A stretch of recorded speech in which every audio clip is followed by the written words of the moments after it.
Panchayat Raj, irrigation, civil supplies, MAUD, agriculture, northern discoms, అదేవిధంగా medical and health ఇతర ప్రభుత్వ అధికారులందరూ కూడా ఈ సమావేశంలో చాలా వరకు కొన్ని జిల్లాల కలెక్టర్లు, మున్సిపల్ కమిషనర్ గారు వీళ్ళు మాట్లాడి నివేదిక ఇవ్వడం జరిగింది.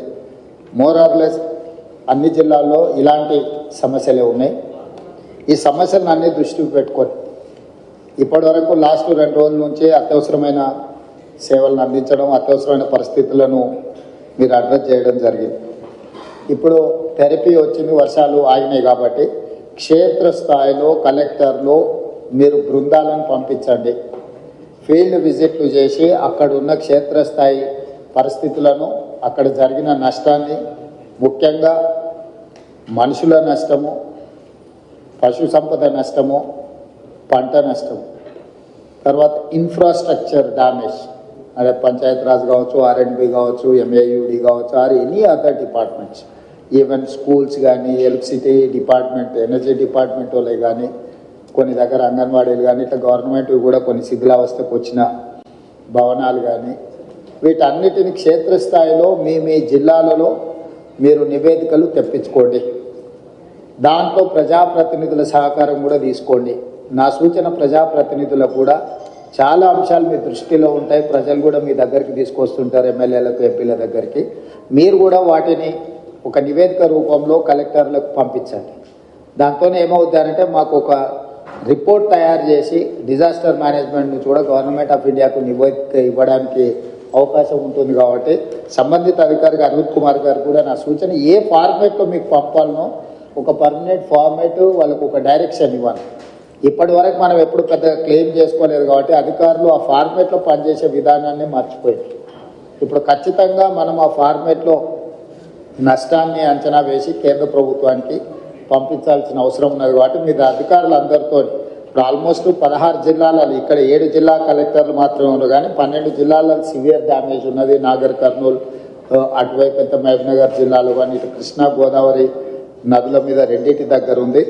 నా సూచన ఇన్ఛార్జి మంత్రులకు కూడా ఆయా జిల్లాలలో మీరు సమీక్ష చేసుకొని లోకల్ ఎలక్టెడ్ రిప్రజెంటేటివ్స్తో ఒక మీటింగ్ ఏర్పాటు చేసుకొని ఆ కలెక్టర్లను కూడా నివేదికలు తయారు చేయమని చెప్పి, దాన్ని ఓవరాల్గా రెవెన్యూ మినిస్టర్ గారు, disaster management comes under revenue, మీరు అందరు మంత్రులతోని సంబంధిత అధికారులతోని మీరు తక్షణమే సమీక్ష చేసుకొని నివేదికలు సిద్ధం చేయండి.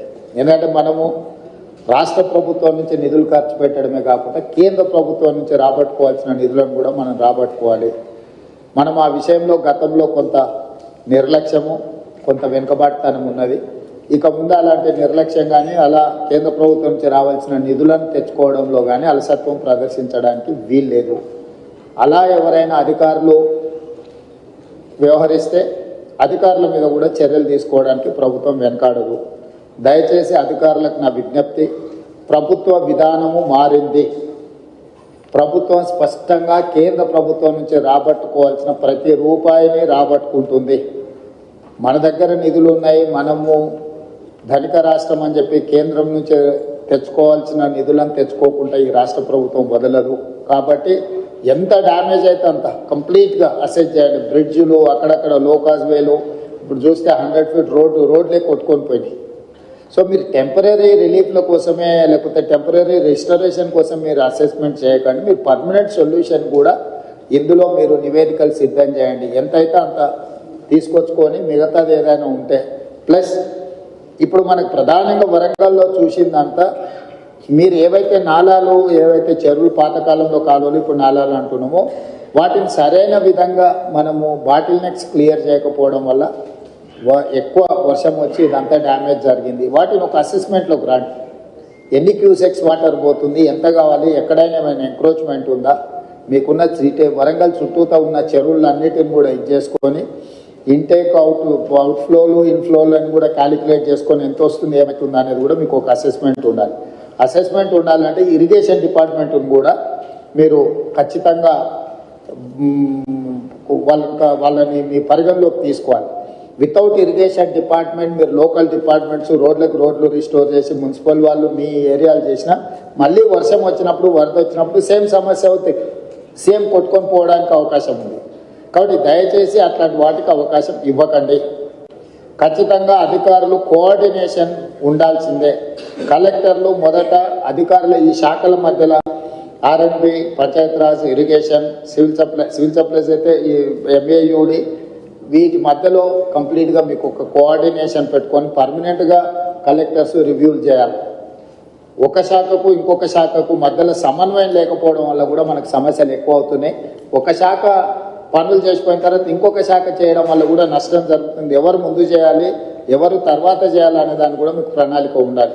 అదేవిధంగా ముఖ్యంగా ఈ చెరువుల నుంచి ఇన్ఫ్లోలు అవుట్ఫ్లోలు క్యాలిక్యులేట్ చేసుకోవాలి. అదేవిధంగా సిటీలో ఎక్కడైతే ఎంక్రోచ్మెంట్స్ ఉన్నాయో, ఎక్కడైతే నాలాలు ఉన్నాయో చెరువులకు వెళ్ళడానికి, వాటిని ఎక్కడైతే బాటిల్ నెక్స్ కబ్జాలకు లోనైనో ఖచ్చితంగా కబ్జాలను తొలగించాల్సిందే. ఎంత వారున్నా ఎవరున్నా ఆ విషయంలో కఠినంగా వ్యవహరించాల్సిందే. కబ్జాలు పెట్టేటోళ్ళు 10 మంది ఉంటే ఈ 10 మంది వల్ల 10,000 ఇళ్ళు కాలనీలలో నీట మునుగుతున్నాయి. వాళ్ళు జీవితకాలం కష్టపడి సంపాదించిందంతా టీవీలు, ఫ్రిడ్జులు, మంచాలు, పిల్లల చదువులు, పిల్లల సర్టిఫికెట్లు, వాళ్ళ సంపద మొత్తం నీళ్ళలో మునుగుతుంది. మనం ఏమి ఇచ్చినా కూడా వాళ్ళకి అంత సహాయం చేయలేము. కాబట్టి దయచేసి ఈ విషయంలో అధికారులు స్పష్టతతో కూడుకున్న నిర్ణయాలు తీసుకొని ముందుకు వెళ్లాల్సిందే. ఇప్పుడు వరదలు తగ్గినాయి కాబట్టి ఇమ్మీడియట్గా పారిశుద్ధ్య కార్యక్రమాలు పనులను ముందు ఇమ్మీడియట్గా టేకప్ చేయండి. మొత్తం ఎక్కడెక్కడైతే చెత్త పేరుకుపోయిందో చెత్త క్లీన్ చేయడంతో పాటు శానిటేషన్ పనులను కూడా మీరు తక్షణమే అడ్రస్ చేయాలి. మెడికల్ అండ్ హెల్త్ వాళ్ళు కానీ మిగతా డిపార్ట్మెంట్లు అందరూ కూడా కోఆర్డినేషన్తో మీరు అందరు కలిసి ముందుకు వెళ్లాల్సిందే. వీటన్నిటి రిలేట్ ఏదైతే నివేదికలు ఉన్నాయో డిజాస్టర్ మేనేజ్మెంట్కి ఎప్పటికప్పుడు మీరు నివేదికలు పంపించండి. అదేవిధంగా గతంలోనే ప్రభుత్వం జీవోలు ఇచ్చింది. మనుషులు చచ్చిపోతే ఎవరు చచ్చిపోయినా 5 లక్షల రూపాయల నష్టపరిహారం ఇవ్వడానికి ప్రభుత్వం నిర్ణయం తీసుకున్నది. ఎక్కడెక్కడైతే హ్యూమన్ లాస్ ఉందో వాటన్నిటిని కూడా రికార్డ్ చేసి పోలీస్ అధికారులకు కూడా కమిషనర్స్ అండ్ పోలీస్ డిపార్ట్మెంట్ కూడా నేను ఇన్స్ట్రక్షన్స్ ఇస్తున్నా. అట్లా పోయిన వాళ్ళందరినీ ఇమ్మీడియట్గా ఎఫ్ఐఆర్ చేయండి. కొన్నిసార్లు ఆలస్యంగా వస్తారు. వాళ్ళు ఒకసారి ఫీల్డ్ వెరిఫికేషన్ చేసి ఎఫ్ఐఆర్లు కడితే రేపు ఇందులో వాళ్ళకి నష్టపరిహారం ఇవ్వాలంటే కూడా ఇవన్నీ అవసరం. మీరు ప్రొసీజరల్ ల్యాప్సెస్ కూడా లేకుండా పోలీస్ అధికారులు కూడా వాళ్ళు ఎవరెవరు ఈ వరదలలో చనిపోయినరో తక్షణమే వాళ్ళ వివరాలను సేకరించి ఎంబడే ఎఫ్ఐఆర్ కట్టి దానికి సంబంధించిన నివేదికలు ఇవ్వండి. అదేవిధంగా పశు సంపద ముఖ్యంగా మేకలు కానీ పశువులు కానీ, మేకలు ఇవి చచ్చిపోతే 5,000, ఆవులు బర్రెలు ఈ పెద్దవి ఏవైనా చచ్చిపోతే మనం 50,000 రూపాయలు ఇస్తున్నాం అంతేనారు. సో 50,000 రూపాయలు ఇస్తున్నాం. వాటిని కూడా ఎంబడే అంచనా వేసి ఏ ఒక్కరికి కూడా ఇబ్బంది జరగకుండా చూడండి. పంట నష్టం జరిగిన ప్రాంతాలలో చాలా వరకు పత్తి, వరి, చేతికొచ్చిన పంట నష్టము ఇవన్నీ కూడా జరిగినాయి కాబట్టి ఎకరాకు 10,000 రూపాయలు మనం రైతులకు పంట నష్టపరిహారం కూడా ఇవ్వాలనుకుంటున్నాం. తక్షణమే ఆ నీట మునిగిన పొలాలను ఇసుక మేటలు పేరుకున్న దగ్గర మనకు ఎన్ఆర్ఈజిఎస్లో స్పెషల్ ప్యాకేజెస్ ఉన్నాయి. ఆ ఇసుక మొత్తం తొలగించడానికి ఎకరాకు 10,000 కాదు, ఎకరాకు 1,00,000 కూడా మనము ఎన్ఆర్ఈజిఎస్లో తీసుకోవచ్చు. కాబట్టి ఎన్ఆర్ఈజిఎస్కు సంబంధించిన పంచాయతీరాజ్ వాళ్ళు కూడా మీరు తక్షణమే దాని మీద దృష్టి పెట్టి అంచనాలు వేసి ఆ ఇసుక మేటలు పేరుకున్న రైతులను ఆదుకోవడానికి కూడా దానికి కావాల్సిన అంచనాలు చేయండి. అదేవిధంగా ఇంట్లో మునిగిన వాళ్ళు, ఇంట్లో పోయిన వాళ్ళకు ప్రతి ఇంటికి మీరు అంచనా వేసి 15,000 రూపాయలు నష్టపరిహారం వాళ్ళకి ఇవ్వండి. అంటే ఇళ్ళకి నీళ్ళు వచ్చి వస్తువులు తడిచిపోయిన వాళ్ళకు వాళ్ళకి ఏమి ఇచ్చినా మనం సహాయం చేయలేం, కానీ కనీసం అట్లా పోయిన వాళ్ళకు ప్రతి ఇంటికి ఒక 15,000 రూపాయలు ఇవ్వడానికి అవసరమైన సహాయక చర్యలు చేపట్టండి. తర్వాత అత్యంత పేదలుండి, గుడిసెలుండి, లేకపోతే ఏదైనా కొట్టుకుపోయిన వాళ్ళు ఉంటే ఇందిరమ్మ ఇండ్లు ఇచ్చే అర్హత ఉంటే ఒక స్పెషల్ దీని కింద అయినా మనం కాన్స్టిట్యున్సీ వైజ్ ఇచ్చే కోటా కాకుండా అవసరం అనుకుంటే ఏమైనా అదనపు కోటా అయినా కూడా ప్రభుత్వం ఇస్తుంది. అట్లా ఇండ్లు కోల్పోయి నిరాశ్రయులు అయిన వాళ్ళని కూడా లిస్ట్ అవుట్ చేయండి. వాళ్ళకు కూడా మనం కొంతమేరకు ఇల్లు ఇవ్వగలిగితే ఇవ్వచ్చు. అదేవిధంగా ఇంతకుముందు వెళ్ళిన కాలనీలలో వాళ్ళు ఇళ్ల పట్టాలు, ఇళ్లకు సంబంధించిన అంశాలు కూడా చెప్పించారు. కలెక్టర్ గారు, లోకల్ మున్సిపల్ కమిషనర్ గారు ఫీల్డ్ విజిట్ చేసి ప్రభుత్వ భూమిలో ఆల్రెడీ పట్టాలు ఇచ్చుంటే వాళ్ళకి ఇల్లు ఎట్లు ఇవ్వాలి, పట్టాలే ఇవ్వకుండా ప్రభుత్వ భూమిలో వాళ్ళు ఇల్లు కట్టుకొని ఉంటే వాళ్ళకి పట్టాలు ఎట్లు ఇవ్వాలి. కొన్ని దగ్గరలో సికం ల్యాండ్లలో ఎంక్రోచ్ అయ్యారు. చెరువులలో సికం ల్యాండ్లలో మనము పట్టాలు ఇవ్వడానికి కుదరదు. కాబట్టి ప్రత్యామ్నాయం ఏం చేయాలనో కూడా మీరు దాన్ని దృష్టిలో పెట్టుకొని చేసుకోవాలి. పర్టికులర్గా వరంగల్లో municipal and irrigation department coordination missing. ఇమ్మీడియట్గా ఇన్ఛార్జ్ మినిస్టర్ గారు, సంబంధిత అధికారులు, మున్సిపల్ అండ్ ఇరిగేషన్ మినిస్టర్, ఈ మున్సిపల్ అండ్ ఇరిగేషన్ అధికారులు కూర్చొని కాంప్రహెన్సివ్గా హన్మకొండ అండ్ వరంగల్ ఈ మొత్తానికి మీరు కాంప్రహెన్సివ్ ప్లాన్ చేసుకోవాలి. Warangal outer ring road inside ఏదైతుందో, కోర్ అర్బన్ వరంగల్ ఏదైతుందో, కోర్ అర్బన్ వరంగల్కి మీరు అండర్ గ్రౌండ్ డ్రైనేజ్ విషయంలో కానీ, రోడ్ల విషయంలో కానీ, మిగతా డెవలప్మెంటల్ ఇష్యూస్లో కంప్లీట్గా కాంప్రహెన్సివ్ ప్రణాళిక చేసుకోవాల్సింది. దీంట్లో భాగంగానే స్మార్ట్ సిటీలో మీకు కొన్ని నిధులు వచ్చినాయి. మీరు కొంత దూరం స్మార్ట్ సిటీలతో నిధులతో కట్టేసి అక్కడ వదిలేసింది. మీరు అట్లా వదలడం వల్ల ఇంకా పెద్ద సమస్యగా మారుతున్నారు. సో స్టేట్ గవర్నమెంట్ నుంచైనా ఏం కావాలనో శ్రీదేవి గారు, మీరు ఆ స్మార్ట్ సిటీలో చేయంగా మిగిలిన పనులు ఏం చేయాలనో కూడా దానికి ఒక నివేదిక తయారు చేయండి. మనం అవసరమైతే ప్రత్యేకంగా బడ్జెట్ ఇచ్చి వరంగల్ మీద ప్రత్యేకంగా ఫోకస్ పెడదాం. పనులు మాత్రం వదిలేయడానికి వీలు లేదు.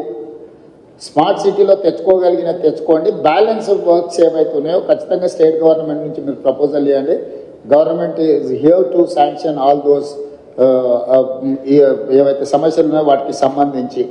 అదేవిధంగా ఇప్పటి వరకు ఆ స్మార్ట్ సిటీలో మీరు ఫండ్స్ క్లెయిమ్ చేసిందా చేయలేదు, ఎందుకంటే లాస్ట్ టైం ఎక్స్టెన్షన్ తీసుకొచ్చినాం 1 year వరంగల్ స్మార్ట్ సిటీది. ఇప్పుడు దానికి సంబంధించి కూడా మీరు ఏమేమి చేయాలనుకుంటున్నారో వాటన్నిటిని కూడా మీరు ఖచ్చితంగా ఎంబడే టేకప్ చేయాలి. ఈ మీటింగ్ అయిన తర్వాత నేను ఫస్ట్ కలెక్టర్స్ రివ్యూ మీటింగ్ పెట్టుకోండి. డిపార్ట్మెంట్ హెడ్స్కి నేను సూచన ఏం చేస్తున్నా అంటే, head of the department, Panchayati Raj principal secretary, irrigation principal secretary, MAUD principal secretary, ఇక్కడ ఆల్మోస్ట్ అందరు ఉన్నారు. ఫస్ట్ మీ లెవెల్ ఒక రివ్యూ తీసుకొని గ్రౌండ్ లెవెల్ ఒక కోఆర్డినేషన్ ఆఫీసర్స్తో ఒక కోఆర్డినేషన్ ఆఫీసర్స్ కమిటీని ఇచ్చేసి వాళ్ళు కలిసి ఫీల్డ్ విజిట్ చేయాలి.